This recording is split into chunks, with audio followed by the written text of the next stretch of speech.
मोदी सरकार Xi Jinping से बदला लेने जा रही है। इसी साल मार्च अप्रैल के दौरान चीन ने भारत के अरुणाचल प्रदेश में 30 जगहों के नाम बदल दिए थे। याद होगा आपको, एक लिस्ट जारी हुई थी और नया चीनी नक्शा भी जारी किया था उसने। उस समय भारत ने कड़ी आपत्ति जाहिर की थी और हमारे देश में विपक्षी दलों ने भी मोदी सरकार पर चीन के सामने सरेंडर करने का आरोप लगाया था। लगातार तीसरी बार मोदी सरकार बनते ही चीन को अब उसी की भाषा में जवाब देने का मन बना लिया गया है। सूत्रों के मुताबिक अब भारत भी LAC से सटे चीन के कब्जे वाले क्षेत्र में 30 जगहों के नाम बदलने जा रहा है। ऐसी संभावना है। भारत का यह कदम देश हित में है और विस्तारवादी चीन को सबक सिखाने वाला है।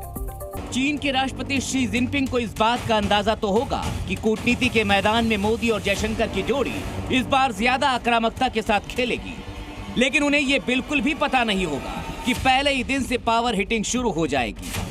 विदेश मंत्रालय में चीन को जवाब देने वाली लिस्ट तैयार है। भारत LAC की उस पार चीन के नियंत्रण वाली 25 से 30 जगहों के नाम बदलने का फैसला कभी भी ले सकता है। सूत्रों के मुताबिक जिन जगहों के नाम बदले जाएंगे उनकी लिस्ट तैयार है। इस लिस्ट में 11 पहाड़, 4 नदियां, 1 तालाब और करीब 12 रिहायशी इलाके शामिल हैं। इनके चीनी नाम नहीं बल्कि उसकी जगह तिब्बती नाम दर्ज किए जाएंगे। हमारे सूत्रों के मुताबिक मोदी सरकार के फैसले के बाद सेना नए नाम के साथ नक्शा भी जारी करेगी। मोदी सरकार का यह कदम चीन के उस पैतरे का जवाब है जिसमें मार्च अप्रैल महीने के दौरान अरुणाचल प्रदेश में 30 जगहों के नाम बदल दिए गए थे। भारत के विदेश मंत्री एस जयशंकर कड़े फैसले के लिए जाने जाते हैं और इस बार भी उनका स्टैंड क्लियर है। चीन के खिलाफ आक्रामक बैटिंग करनी होगी और LAC पर तनाव कम करने पर फोकस होगा।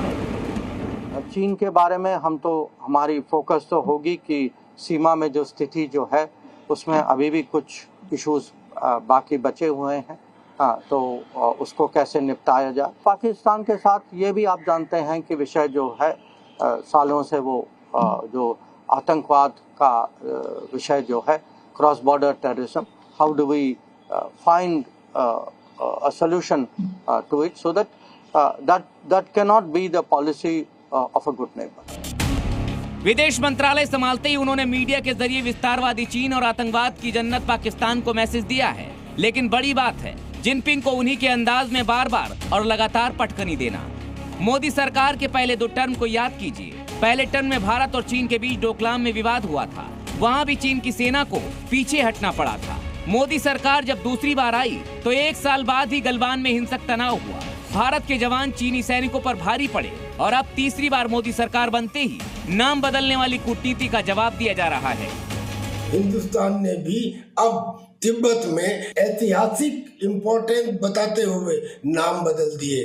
नाउ दिस इज कॉल्ड कि हम चाइना को उसी भाषा में जवाब देंगे जो भाषा चाइना समझते। हमें ये नहीं भूलना चाहिए कि 5 दिन बाद ही गलवान की घटना के 4 साल पूरे हो जाएंगे और गलवान के बाद से ही छटपटा रहा चीन बीच बीच में भारत को भड़काने की कोशिश करता रहा है, कभी घुसपैठ के जरिए तो कभी भारतीय इलाकों के नाम बदलकर।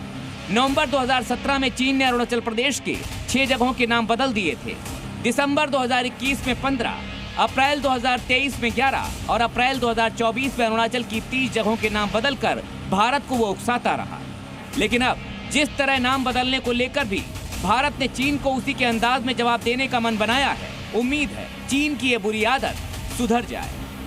प्रणय उपाध्याय के साथ ब्यूरो रिपोर्ट, जी मीडिया।